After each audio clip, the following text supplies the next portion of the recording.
All right, so in this video, we're going to go over skill 3.2 and 3.3. So we're going to talk about really the difference between an Arrhenius acid and base and a Bronsted-Lowry acid and base. So in skill 2, this one we learned about the very first definition of an acid and base developed by a scientist whose last name was, you guessed it, Arrhenius. So Arrhenius defined an acid as dissociating in water to produce H plus ions, which means that all Arrhenius bases begin with hydrogen. They all start with an H. And an Arrhenius base dissociates in water to produce OH minus ions. So in order to produce those, it meant that all Arrhenius bases had to contain OH in their chemical formula. So, for example, Arrhenius acids are HCl, H2CO3, they all start with H. But an Arrhenius base could be like NaOH, magnesium hydroxide. Let's see. Potassium hydroxide.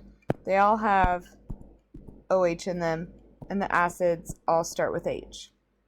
Now, when you do an experiment and the Arrhenius acid and base mix, so if you have an Arrhenius acid and you combine it with an Arrhenius base, this type of reaction is called a neutralization reaction. And it always produces the same two things. It always produces salt and water. Okay? Now, when we talk about salt, I don't necessarily mean the stuff that you go on your French fries. It's possible for that, but really this is just going to be any ionic compound, and water obviously is always H2O. And so you have this kind of format. So one thing that you want to keep in mind is that, for example, when I am looking at this question, you had a question like this on your quiz, on your test, on your performance final. You've seen a question like this at least 3 times if you've been keeping up with your assignments. But the thing that you want to focus on is the fact that it mentions salt and water is a really good indicator that you need to explain using Arrhenius definitions. Okay? When we're talking about salt and water, that means we have a neutralization reaction, and you need to use your Arrhenius definitions to explain. Okay? So if we want to identify the acid, the base, the salt, and the water, one of the easiest things to start with is we know that salt and water is always on the product side. So if we look here, we say, okay, if we look at question 1, we see that water is, we see that water right here is good old H2O. You don't really need to explain that you know that water is H2O. That's something I expect you to be able to do. But we know that the other product then has to be salt. And we can explain it because neutralization always produces salt and water, right? So if it always produces salt and water, and you know what water is, then by process of elimination, you know which one is the salt. Okay? So that's kind of, realize that might get into that. You could also use it to explain the water as well. Now, when we talk about the acid and base, these two are always going to be on the reactant side. But we need to explain, because we're talking about the specific type, we need to use Arrhenius definitions in our explanation if we want to get full credit. So remember, an Arrhenius acid has to start with H, an Arrhenius base has to contain OH. So when I look here at question number 1, we see that FeOH2, there's OH. So that we can label this as the base. Why? Because it has OH. All right. Now for H2PO4, we see that it starts with H. So we can say, okay, this is the acid. Why? Because it starts with H. And that is a perfectly good definition for, or like explanation. Like if you can just explain these basics, that's pretty much what you need for full credit, and you can repeat that for question number 2. Now, I'm not going to do question number 2 on the video because I do want you to try it on your own, and then you can ask me to check your work in class. So, skill number 3, so if we're looking at unit 3, skill number 3, we're talking about Bronsted-Lowry acids and bases. Okay, so here was the situation. This is why we have a different type of acid and base.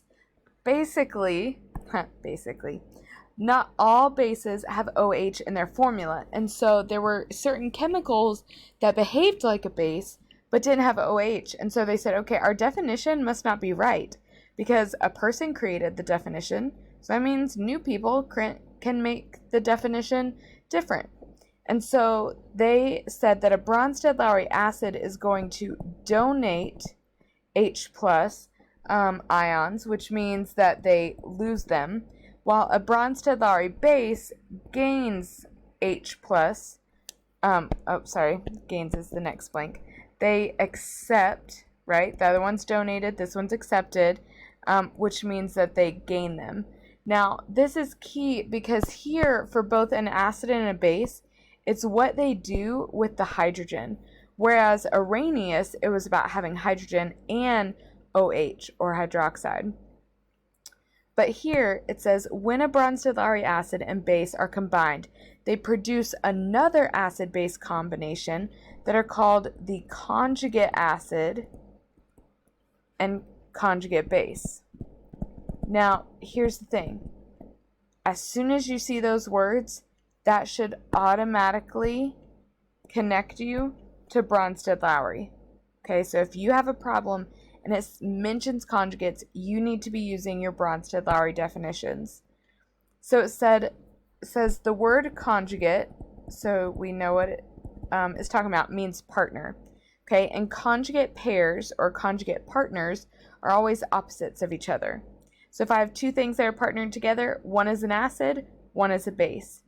And so we know then that the acid is going to be partnered with the conjugate base, and the base is partnered with the conjugate acid. And your conjugate acid and conjugate base are always on the product side of the reaction. Now, when we're so this question, right, it says identify the acid and base, conjugate acid and conjugate base, which means, and they specifically say using the definition of Bronsted-Lowry. So if you say, for question 1, H2PO4 is the acid because it starts with H, you will get that wrong. Like, you will not get full credit for that because, in fact, it's not an acid in this case. And notice that all of them start with H. Well, except for OH. But 3 out of them do. And so they can't all be acids right now. There are some chemicals that behave like both. So what you need to do is figure out your partners. That's step number 1. So when I look, I say, okay, my first chemical is H2PO4. So I look on the product side and I find the chemical that is most like it. It's typically different by only 1 hydrogen. And so that would be this chemical here. And then we see that water is going to be partnered with OH. It's very similar, but H2O has 2 hydrogens, OH has 1. Now that we know that these are partners, the conjugates, like the conjugate acid and the conjugate base, are always on the product side. So this is They're both conjugates. We just don't know which one's the acid and which one's the base. So here's what you do. The first thing we do is we're going to look at the yellow partners. So when you go from here to there, we see that H2PO4 minus has to gain a hydrogen to become H3PO4. It goes from 2 to 3. So by our definition, we said that Bronsted-Lowry bases accept H plus or gain them. So that means that this one is a base. Now, if you look at it in reverse, well, we would say then that H3PO4 loses a hydrogen to reverse it, because this reaction is actually reversible. And losing it makes this the conjugate acid. Now, by process of elimination, if that's the conjugate acid, the other one has to be the conjugate base. But we want to confirm it because we like to do that. So if we have H2O and it becomes OH minus, we see that H2O loses a hydrogen. It goes from having 2 to 1. So that makes this the acid. And OH, okay, goes from OH to H2O. So OH minus gains a hydrogen, which makes it a base. Specifically, the conjugate base, because it's on the product side. And we need, if I say, okay, look at your base, if we didn't say regular base and conjugate base, you wouldn't know which one I'm talking about. So when we write this in a sentence, because a lot of you are still struggling to be able to explain, we could say, OH minus is the conjugate base because, and there are two ways you could explain it. Both would get you full credit. You could say that it gains H plus to become H2O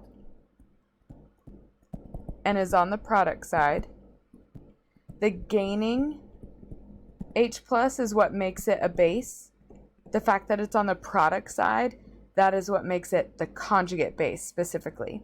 So you could either say that way, or you could say it's the conjugate base because it is the opposite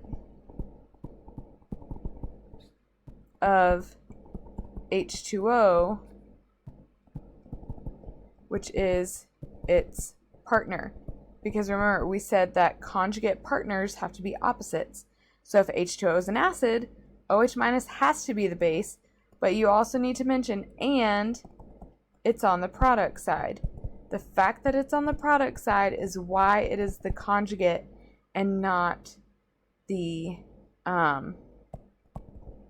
regular base, okay? And so you could explain it one of two ways. The H2PO4 minus and H2O, the regular acid, the regular base, you would just kind of say because it gains or because it loses. It's those conjugates that you need to add, like that it's on the product side, and that's how you know.